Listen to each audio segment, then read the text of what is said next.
Bonsoir et bienvenue en cette méditation du vendredi 27 novembre 2020. Et nous en sommes rendus ce soir à la méditation numéro 252 dans le livre Les psaumes des temps modernes de notre ami pasteur Jean-François Denis. Avant de voir ensemble le titre de ce soir, prions. Père, dans le nom de Jésus, nous te demandons encore ce soir par notre bien-aimé Saint-Esprit que tu nous as donné dans le nom de Jésus, eh bien, de nous conduire, de nous fortifier, de nous toucher encore ce soir. Déverse en nous tout ton amour, celui qui est déjà présent en permanence, mais que nous le sentions encore plus de façon tangible. Oh, par la foi, nous le saisissons et nous savons qu'une fois de plus ce soir, tu vas nous parler, tu vas toucher nos cœurs, tu vas nous enseigner, Seigneur, par notre bien-aimé Saint-Esprit. Alors, nous nous abandonnons encore ce soir et nous venons rendre captive toute pensée à l'obéissance de Christ. Pour ta gloire, Père, dans le nom de Jésus. Merci, bien-aimé Saint-Esprit. Le titre de ce soir, aux yeux de quelqu'un, aujourd'hui, ta vie a du prix. L'être humain a ce besoin vital de se sentir aimé et apprécié. Il a ce profond désir d'être de ses pairs et de ses proches considéré et accepté. En l'absence de cet amour, il grandit dans un déséquilibre total, qui le conduira un jour ou l'autre à être perturbé, se faire du tort et avoir dans son âme très mal. Loin d'être banale, cette douleur profonde peut être parfois si brutale que le simple fait de demeurer spectateur plonge l'acteur principal dans son monde infernal. Je le sais, j'en connais certains qui par leur tourment se seraient tirés dans la tête une balle. Ce sentiment de réjection devient alors une racine, produisant cette maxime qui pour certaines rime avec cocaïne. Fort probable aussi qu'un bon nombre de ces victimes noient cette émotion à travers la boisson pour tenter d'en oublier son affliction. Pour d'autres, elle engendre certainement des dépendances loin d'être anodines. Mais lorsque consommée comme une aspirine, elle devient une arme explosive, telle une fusée d'ogive, qui trouve son chemin jusqu'au plus profond de nos entrailles, pour aller y déposer cette semence qui, avec le temps, finira par faire son travail. Et au fil des saisons, on arrivait à te faire perdre la raison. Sans connaître de la partie adverse l'exposé, le rejet paralyse ton acuité pour en venir à mettre KO ta lucidité. Ajoutez à cela une pincée de sel de rancœur, et vous aurez le cocktail idéal qui finira par endurcir n'importe quel cœur. Assurément, vivre le rejet te fait sentir comme le pire des déchets. Même chez les gens les plus durs, ils laissent sur leur cœur ces profondes égratignures qui fréquemment finissent par engendrer dans leur vie de multiples blessures. Souviens-toi alors de ceci. Aujourd'hui, le pire des rejetés s'est fait pour toi et moi maltraités. son amour pour l'humanité l'empressa à tout abandonner, le poussa à se donner et à être pour toi et moi injustement martyrisé, pour finir par être, par les hommes, condamné par un faux verdict de culpabilité, ce qui le conduisit, par amour pour toi et moi, à être odieusement sur ce bois crucifié. Il accepta de vivre un tel châtiment, parce qu'à ses yeux, cet homme, faussement accusé, considérait que toi et moi étions importants. Nous étions la raison sur cette terre de sa mission, mais nous l'avons amené, sans le considérer, jusqu'à la crucifixion.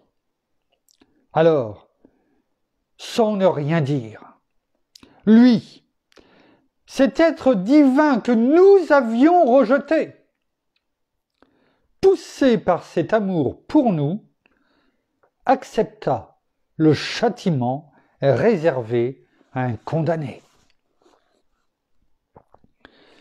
Laisse-moi donc te dire, mon ami, qu'aux yeux de quelqu'un, aujourd'hui, ta vie a un prix. Car c'est au prix de sa vie qu'il fixa pour ta vie son prix.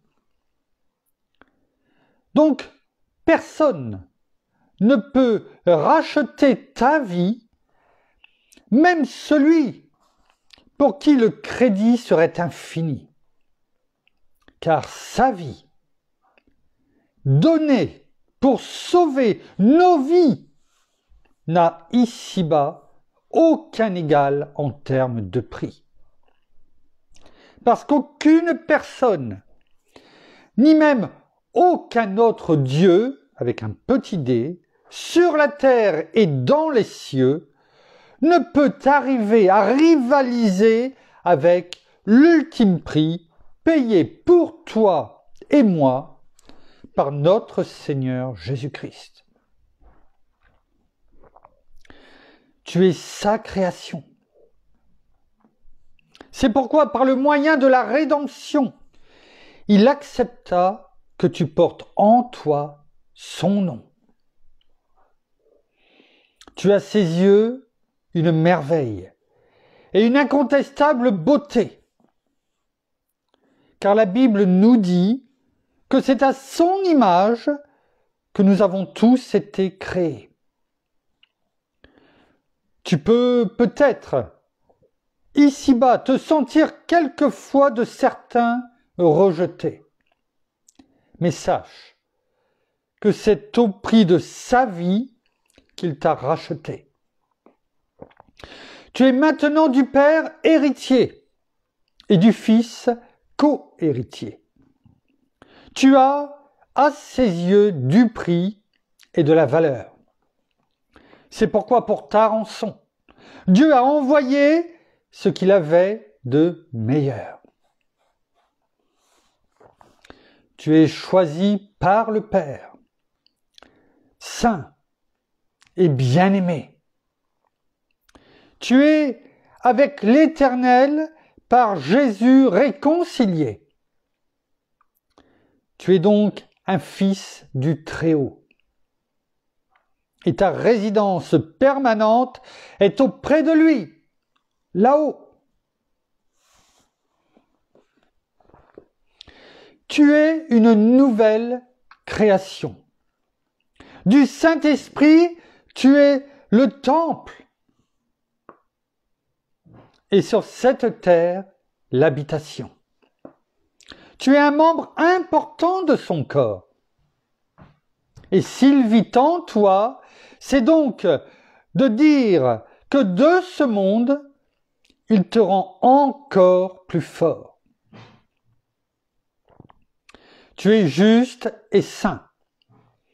Et tu es du ciel un citoyen.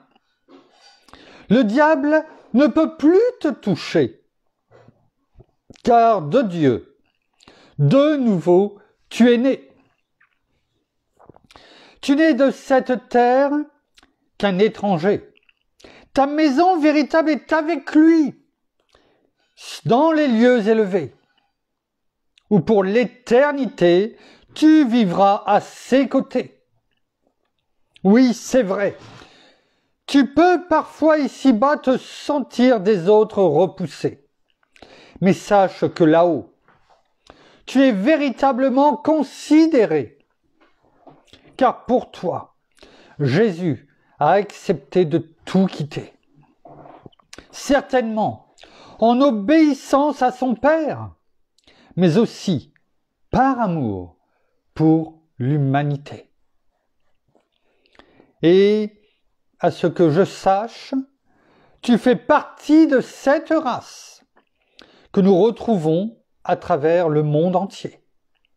Alors, cesse de le fuir et invite-le dans ton cœur à régner. Soyons plus matures que la blessure. Favorisons davantage la relation sur notre opinion. Tout comme Jésus l'a fait sur la croix pour toi et moi, nous aussi transformons ce rejet en prière d'intercession pour tous ces sujets, afin de voir à travers nous et en eux s'enraciner le pardon et la restauration par la foi. Merci Père, merci Seigneur, merci bien-aimé Saint-Esprit. Un des psaumes les plus longs que nous avons pu lire jusqu'à présent.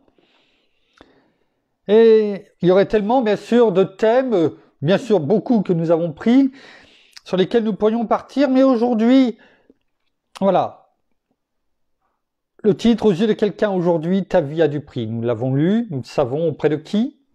De notre Père, de notre Seigneur qui a tout accompli pour nous, qui a tout délaissé, tout abandonné pour venir sur cette terre, eh bien, nous montrer le chemin pour le suivre, afin, par lui et pour lui, eh bien, tout simplement d'être sauvé, lavé par son sang précieux, justifié, sanctifié. Finalement, il a toujours été près de nous. Et on va le voir ce soir dans la parole.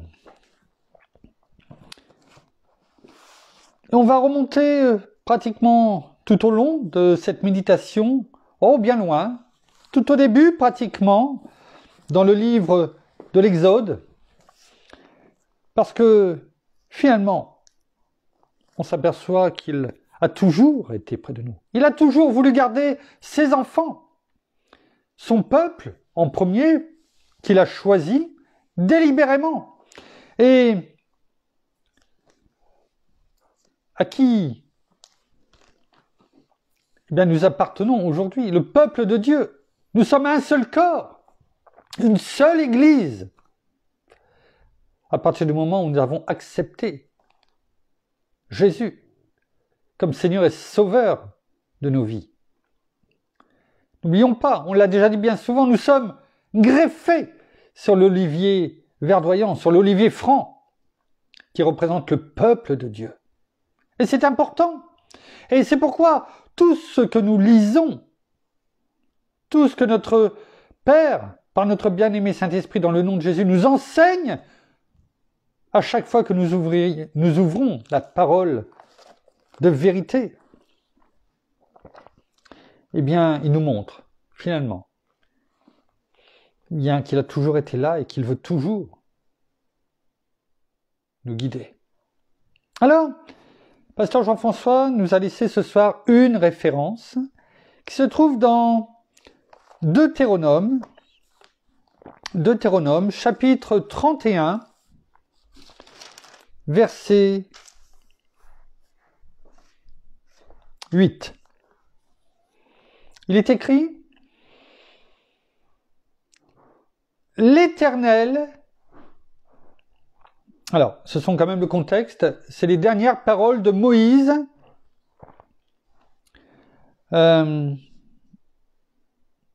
et qu'il, bien sûr, dit au peuple, mais là, ce passage-là, notamment, il le dit à Josué.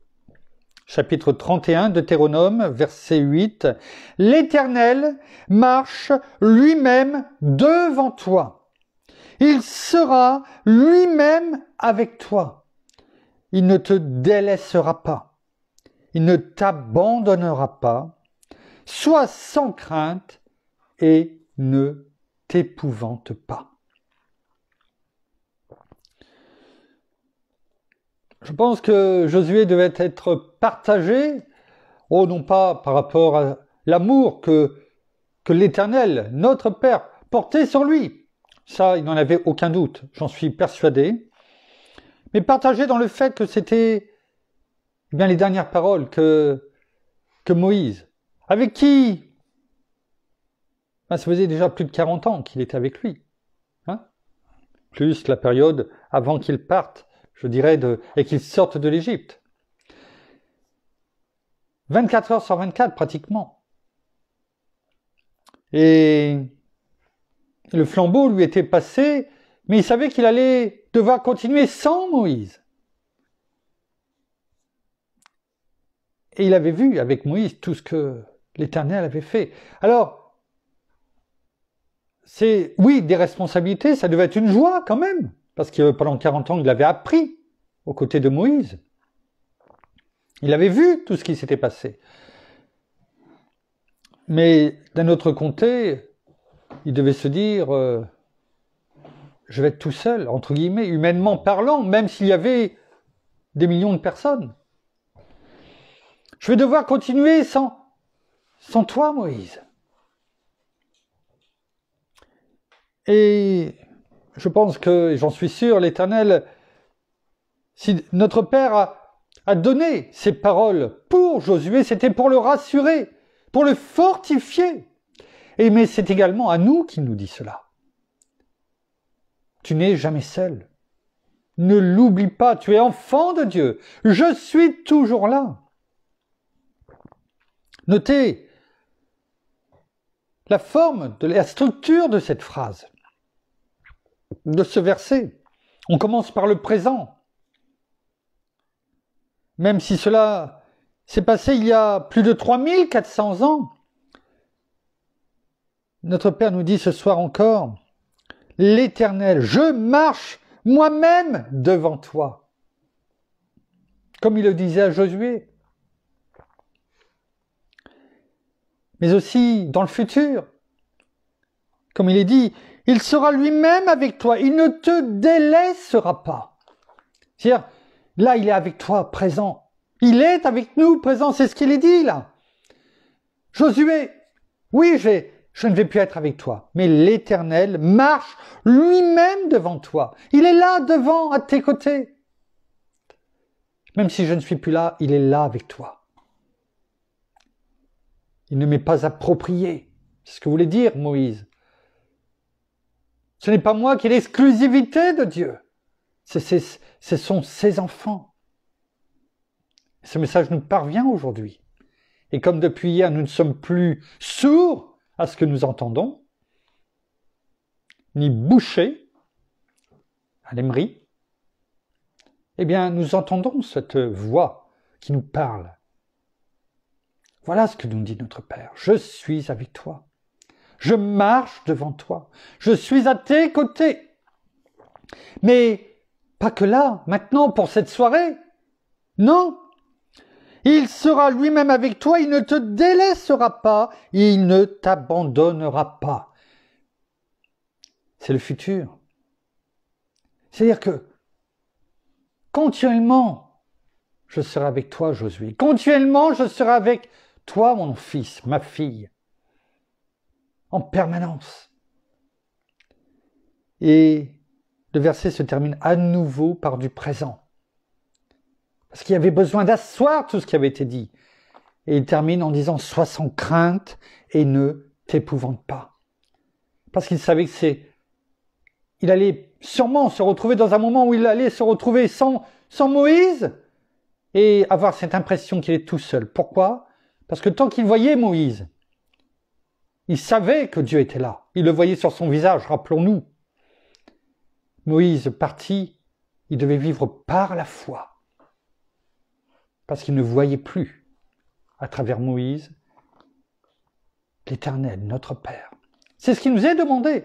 Et c'est pourquoi il nous dit « Sois sans crainte et ne t'épouvante pas parce que je suis toujours là et je te conduis comme j'ai conduit en permanence mon peuple. » Le tout est de savoir si tu m'écoutes, si tu n'es pas sourd à ce que je te dis, tout ce que nous avons médité depuis les 251 méditations précédentes finalement. Mais n'oublie pas une chose, c'est que je suis toujours là comme je l'ai toujours été. Regardons ce qui est dit dans Exode, chapitre 13, verset 21. Telle une colonne de nuée et de feu, je suis présent. Telle une colonne de nuée et de feu. Verset 21 du chapitre 13 dans l'Exode. L'Éternel, c'est au moment où ils sont sortis d'Égypte, et que les Égyptiens arrivaient derrière, une fois la première surprise passée pour Pharaon. L'Éternel allait devant eux. On parle bien de l'Éternel. Quand notre Père nous dit « Je suis devant toi, je combats pour toi ». Il nous l'a montré dès le départ avec son peuple, dont nous faisons partie. Donc ce n'est pas nouveau. L'Éternel allait devant eux, le jour dans une colonne de nuée, pour les guider, et sur le chemin, et la nuit dans une colonne de feu pour les éclairer, afin qu'ils marchent jour et nuit. Imaginez, ça vous est déjà arrivé, comme chacun d'entre nous, je pense, au moment où il faisait beau, l'été, chaud, de s'allonger sur l'herbe, et puis, ou ailleurs, et de regarder les nuages passer. Quelquefois, on peut même en donner des formes. Non, ça vous est jamais arrivé? Bien sûr que si. Petit, moins adolescent, grand même. Imaginez. Un nuage vertical qui partait du sol jusqu'aux cieux. Enfin, jusque dans le ciel. Parce que c'est ça, la nuée. Afin qu'on suive. Ça vous est jamais arrivé de suivre les nuages? Moi, si. Et là, il n'y avait qu'à suivre le nuage pour savoir où aller, parce qu'il les guidait. Et la nuit, dans le désert, il n'y a pas beaucoup de lumière. C'est froid, très chaud le jour, très froid la nuit. L'amplitude au niveau de la température est énorme.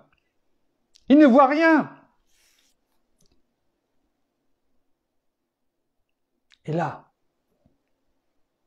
eh bien, il y a cette colonne de feu qui est là derrière eux. Non seulement pour les éclairer comme des phares, parce que ça illumine, mais ça réchauffe en même temps. Dieu pense à tout pour ses enfants. Il les entoure de ses bras, comme il entoure Jérusalem de ses montagnes, de ses bras d'amour, comme il le fait avec chacun d'entre nous. Oui, il le voyait, c'était visible.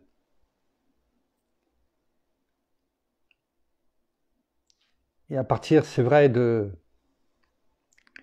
Josué, eh bien ça s'est terminé avec Moïse.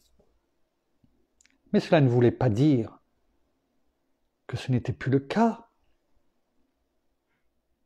Sa présence était toujours aussi tangible La seule chose, c'est qu'on le voyait peut-être moins. C'était moins visible.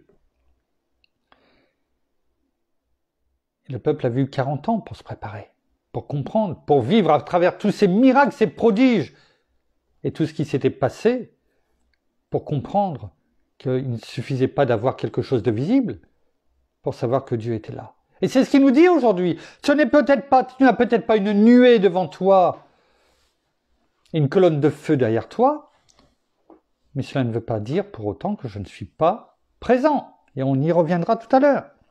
Exode 14. Et notez bien quand même, c'est important, afin qu'il marche jour et nuit. Ça veut dire quoi? Est-ce que le peuple marchait jour et nuit? Il y a des moments où il fallait se reposer. Bien sûr, il pouvait marcher, mais il faut aussi comprendre que Dieu veut dire aussi par là qu'il était toujours là. Jour et nuit, 24 heures sur 24 au temps humain. Parce que le temps de Dieu n'est pas le même que nous. Il était là, en permanence, à chaque seconde de leur vie, comme il l'est à chaque seconde de notre vie. Ne croyons pas parce que nous fermons les yeux pendant la nuit qu'il n'est plus là. Il nous garde. Il nous garde, il a toujours son œil, son regard sur nous. On l'a déjà vu. Exode 14, verset 19. L'ange de Dieu qui allait devant le camp d'Israël partit et alla derrière eux. C'est quand les Égyptiens arrivaient. Et donc, il passait de devant à derrière. Pourquoi faire? Et la colonne de nuée partit de devant eux et se tint derrière eux. Cela a été fait pour rendre ténébreuse, je dirais, l'espace qui était entre les Égyptiens, l'armée de Pharaon, et le peuple de Dieu, les Israéliens, les Israélites, les Hébreux. Tout en ayant quand même cette conduite pour le peuple. Il faisait une barrière. Ouais. Voilà ce qu'il fait envers nos ennemis, une barrière. N'en doutons aucunement. Exode 16, verset 10. Tandis qu'Aaron parlait à toute la communauté des Israélites, ils, au pluriel, tous, se tournèrent du côté du désert, et voici que la gloire de l'Éternel apparut dans la nuée. Ouais.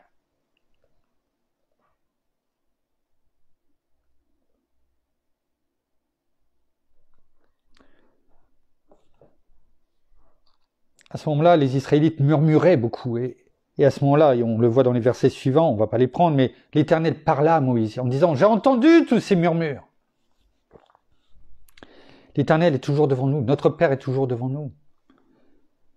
Là, en se tournant vers le désert, synonyme de, peut-être, de chaleur, de tempête. Parce que le sable, la tempête du désert, c'est cinglant avec ce sable. Ça peut être noir la nuit, éprouvant la journée. Au travers de cette image, ils se sont tournés où?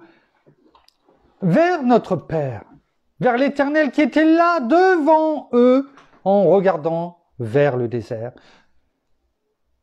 Pour leur montrer aussi qu'il était là. Alors qu'ils allaient traverser ce désert, eh bien, il était là. Et qui leur demandait d'arrêter, de murmurer, simplement de l'écouter. C'est ce qu'il nous demande aujourd'hui. Qu'importe le désert que tu traverses ou que tu vas traverser, je suis devant toi. Regarde, fais face à tes épreuves. Il n'y fait pas volte-face. Ne te détourne pas, ne repars pas en arrière, car regarde, fais face, regarde-le, parce que je suis là devant toi, et je vais combattre à tes côtés devant toi. Je vais t'éclairer, je vais te guider.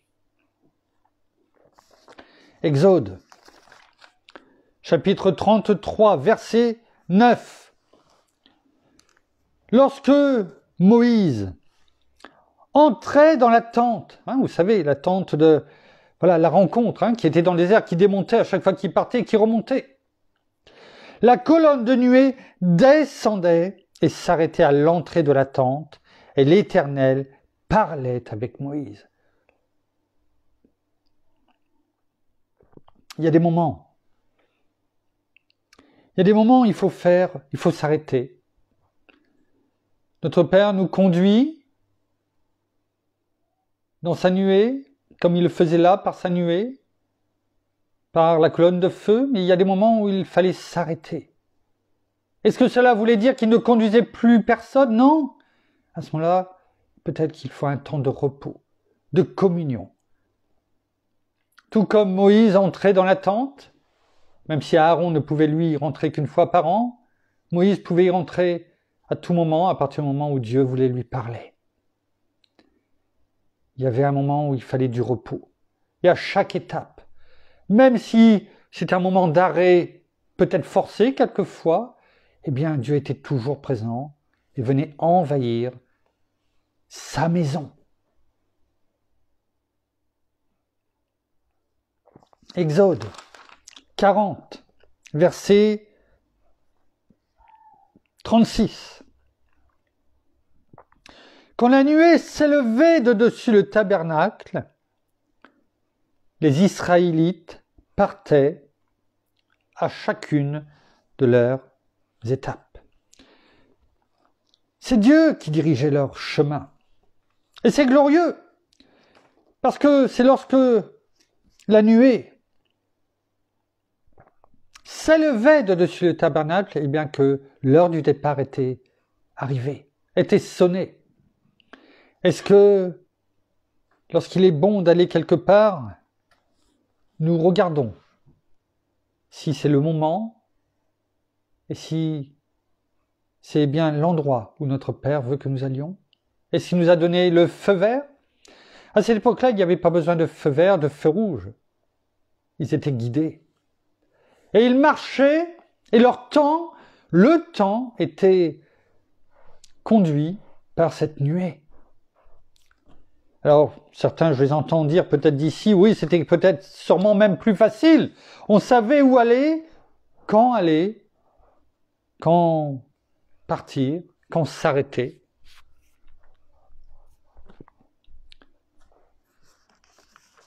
Est-ce que c'est plus dur aujourd'hui? Regardons ce qui est écrit dans Deutéronome, chapitre 32, verset 12. L'Éternel seul le conduisait. Et il n'y avait avec lui aucun Dieu étranger. Avec le peuple d'Israël.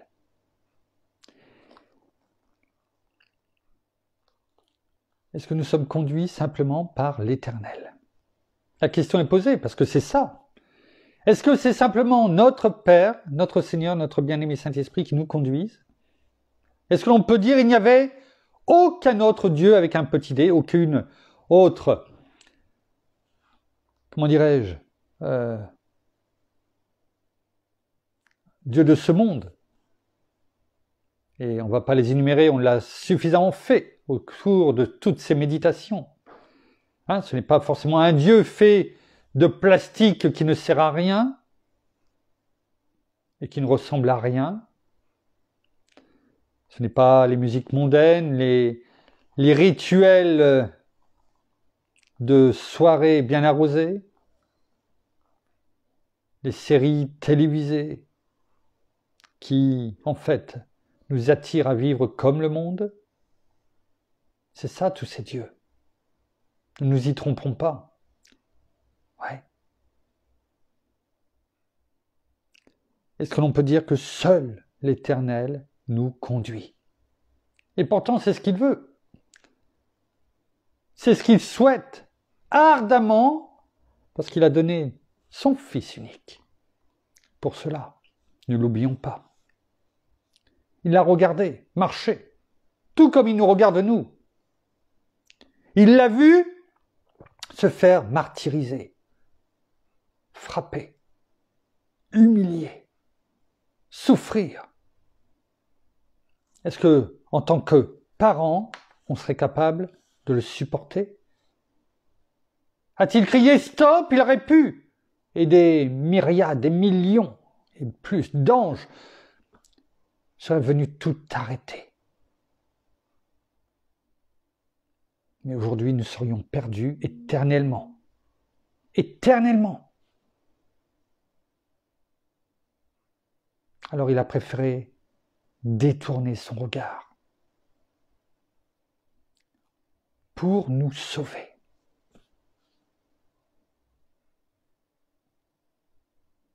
Est-ce que nous en avons conscience?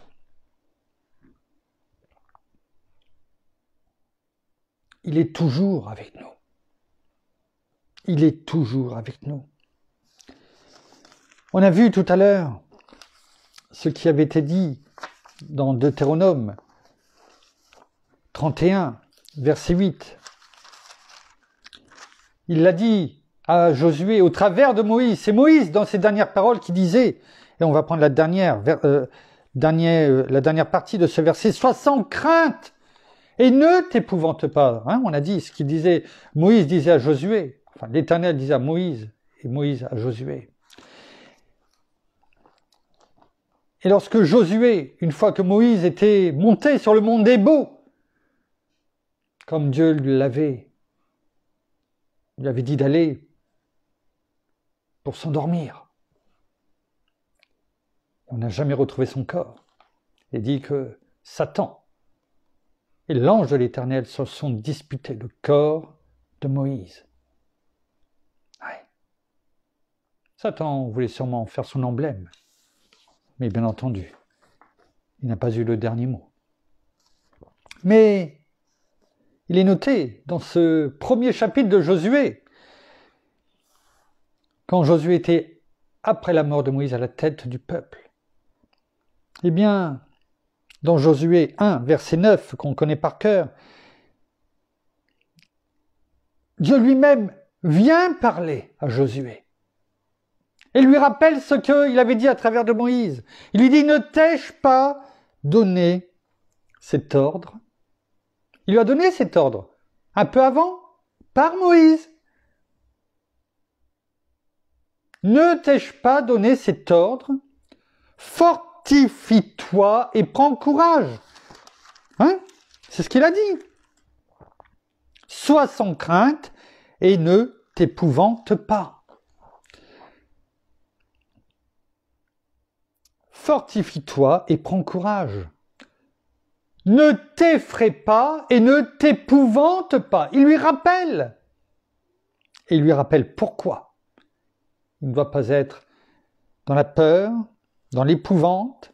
Pourquoi il doit prendre courage, pourquoi il doit être fort. Il lui dit, car l'Éternel, ton Dieu, est avec toi partout où tu iras. Et c'est ce qu'il nous dit, qu'importe l'endroit où tu vas, je suis toujours avec toi. Oh, peut-être que tu ne la vois pas, cette nuée et cette colonne de feu, mais moi je te dis, et ça me suffit. Ta grâce me suffit. Ta parole me suffit. Je n'ai pas besoin de cette nuée ni de cette colonne, parce que je sais, parce que ta parole me le dit, que tu es partout avec moi, où et quel que soit l'endroit où tu m'emmènes et où je vais.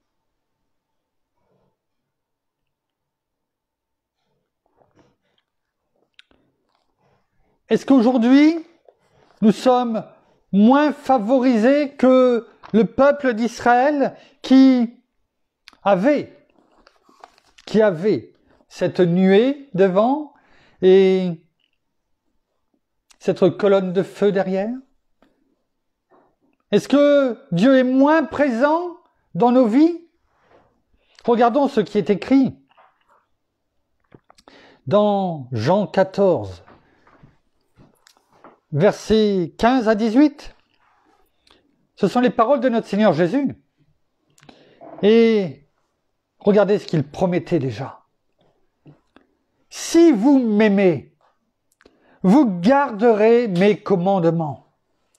Et moi, je prierai le Père, et il vous donnera un autre consolateur qui soit éternellement avec vous. L'esprit de vérité, que le monde ne peut pas recevoir, c'est clair, parce qu'il ne le voit pas et ne le connaît pas. Mais vous le connaissez, parce qu'il demeure près de vous et qu'il sera en vous. Je ne vous laisserai pas orphelin, je viens vers vous. C'est qui cet autre consolateur? Bien entendu, c'était quelqu'un d'autre que notre Seigneur Jésus, parce qu'il nous a dit, il est bien meilleur pour chacun d'entre vous que je parte, afin que un autre consolateur vous soit donné. C'est de ce consolateur qui nous parle, le Saint-Esprit, notre bien-aimé Saint-Esprit. Et qui est le bien-aimé Saint-Esprit? Le consolateur, le paraclète. Et ce qui m'a été montré il y a bien longtemps maintenant, des années, eh bien, qu'à un moment donné, il fallait que je garde ce nom, paraclète, paraklétos, d'où le ministère paraklétos, qui veut dire quoi en français? Défenseur, aide, soutien, avocat. Voilà qui est notre paraclète, notre paraklétos, notre bien-aimé Saint-Esprit, pour nous. Lui qui est autour de nous et qui est en nous. Nous avons tout autour de nous et en nous. Alors est-ce que nous sommes moins bien lotis que le peuple d'Israël avec la nuée et la colonne de feu, que Néni? Bien sûr que non. Parce que notre bien-aimé Saint-Esprit nous a été donné par notre Père dans le nom de Jésus. C'est ce qui est écrit dans Jean 14, verset 26. Mais le Consolateur, le Saint-Esprit que le Père enverra en mon nom, c'est lui qui vous enseignera toutes choses et vous rappellera tout ce que je vous ai dit. C'est-à-dire tout ce que je vous ai dit là, moi, Jésus, mais tout ce qui a été dit aussi, je suis la parole.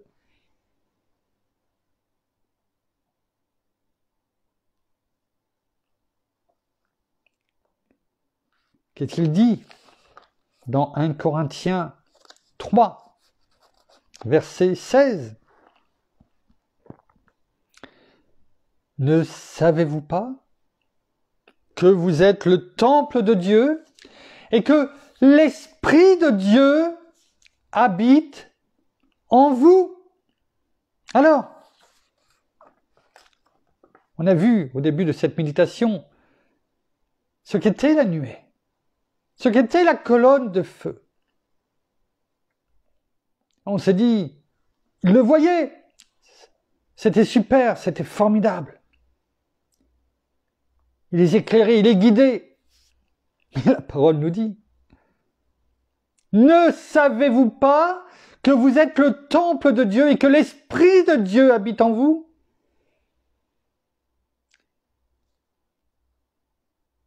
Dans la Nouvelle Alliance, nous sommes mieux lotis que dans l'Ancienne Alliance. Dieu est en nous, par son Esprit. Il nous guide. Oh oui, par sa parole, il est écrit, ta parole est une lumière à mes pieds, une lumière sur mon sentier. Tout comme la nuée. Il nous éclaire, il nous réchauffe de son amour, de sa parole de vérité. Nous avons tout.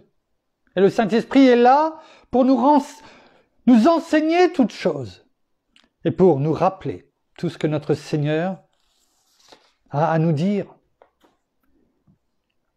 Sommes-nous moins bien lotis?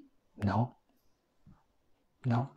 Alors, pour terminer, tout comme nous avons lu tout à l'heure, quand la nuée s'est levée au-dessus de la tente, du tabernacle, qui était, je dirais, le temple de Dieu, dans le désert, et qu'il donnait l'ordre de départ. Et il ne s'inquiétait pas, il vivait au jour le jour. C'est toujours le cas aujourd'hui, c'est ce que nous devons faire. C'est ce qui est dit dans Matthieu 6, verset 34. Ne vous inquiétez donc pas du lendemain, car le lendemain aura soin de lui-même. Laissons cette nuée qui est en nous se lever, car nous sommes le temple de Dieu. L'Esprit de Dieu est en nous. Nous l'avons lu, nous le savons. Et quand nous nous réveillons, eh bien, notre Père est toujours là. Et il nous dit aujourd'hui, eh bien, suis-moi. Je vais te guider. Simplement, écoute-moi. Mets en pratique ce que je te dis, ce que tu as appris, ce que tu as entendu. Comme il le dit au verset précédent, au verset 33 dans Matthieu chapitre 6. Cherchez, premièrement, le royaume de Dieu et sa justice, et tout le reste vous sera donné par-dessus. Alors, notre Père nous dit, cherche-moi, viens dans ma présence, je te donnerai tout le reste, comme je l'ai toujours fait. Et laisse-moi te guider, t'éclairer, te réchauffer. Merci, Père. Merci, Seigneur. Merci, bien-aimé Saint-Esprit, pour ta présence en continu. Jamais elle ne s'éloigne. La seule chose que tu nous demandes, c'est de demeurer tout simplement dans ta présence, d'écouter et de mettre en pratique tout simplement ce que tu nous as dit. Oh, tu es tellement bon avec nous, tellement bon. Nous terminons par la prière.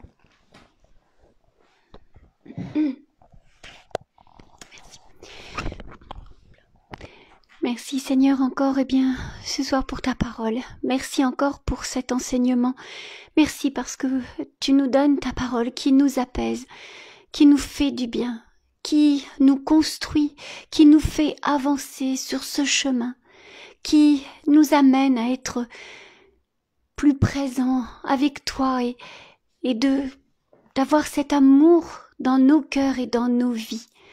Alors oui, merci parce que ta parole, chaque jour, nous fortifie dans tout ce que nous faisons.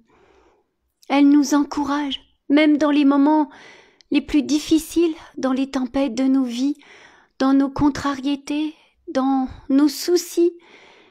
Ne nous arrêtons pas à ce que nous voyons. Allons plus loin, levons les yeux et simplement de savoir que tu es présent, que tu es là devant nous, que tu combats pour nous. Tu nous dis de ne pas nous effrayer, de ne pas nous épouvanter, car tu es là, à nos côtés. Alors sachons toujours avancer, ne jamais reculer, ne jamais regarder en arrière, mais toujours avoir nos yeux fixés sur l'avant, sur l'après, sur ce que toi, tu as choisi et ce que toi tu veux, là où tu veux nous emmener, là où le lait et le miel coulent pour chacun d'entre nous. Ne pas retourner en arrière dans tous nos déboires, dans toutes nos difficultés, mais simplement regarder en avant. Alors sachons t'écouter, faire silence autour de nous, afin que nous puissions être pleinement réceptifs à ce que tu veux nous dire par notre bien-aimé Saint-Esprit. Viens régner dans nos vies, viens régner dans nos cœurs, afin que nous avancions chaque jour avec toi. Laissons-nous porter et transporter et transformer complètement, car nous sommes des nouvelles créatures, nous sommes des êtres complètement différents, nous ne pouvons plus réagir comme nous étions auparavant, mais nous sommes nouveaux, nous sommes ce vin nouveau dans ces outres nouvelles que nous sommes et que tu as façonné pour nous. Alors merci Père de tout ce que tu fais, merci pour ta présence, merci Seigneur pour qui tu es à nos côtés et tout ce que tu fais pour chacun d'entre nous chaque jour. Merci bien-aimé Saint-Esprit de nous enseigner chaque jour tout ce que notre Seigneur a à nous dire et comment nous devons agir dans nos vies.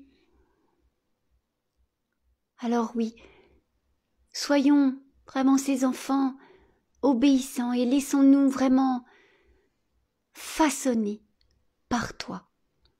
Soyez tous abondamment bénis dans le nom de Jésus. Amen.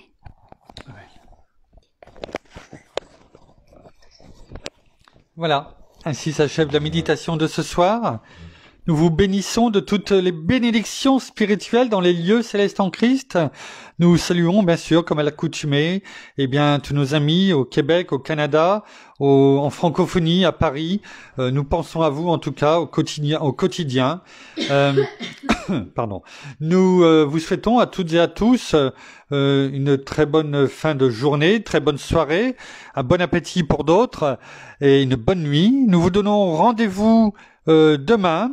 Demain soir, nous serons là. Sûrement, mon épouse me dit, elle me fait signe comme quoi, ça sera à la même heure, 18h30. Donc, rendez-vous demain soir à 18h30. En attendant, soyez bénis, portez-vous bien, soyez prudents et soyez raisonnables.